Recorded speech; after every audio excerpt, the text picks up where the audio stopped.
For today's video mga kabyokoneras, pambato ng Pilipinas sa darating na Miss Reina Hispano-Americana 2025 na si Dia Mate, suportado ng kanyang mga fans at supporters, lalo na ang kanyang boyfriend na si J.K. Labajo during her airport departure. Stand out din si Dia Mate sa kanyang departure look and outfit.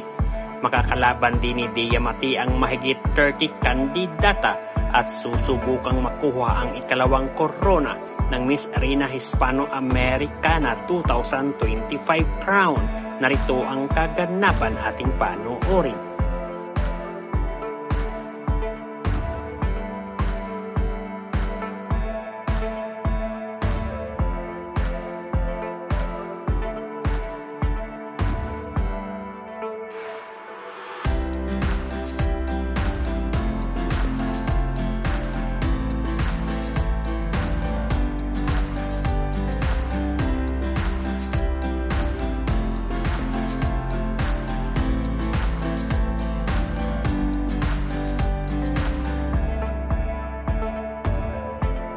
Mga Byokoneras, don't forget to hit the notification bell para updated kayo lagi sa aming mga bagong videos.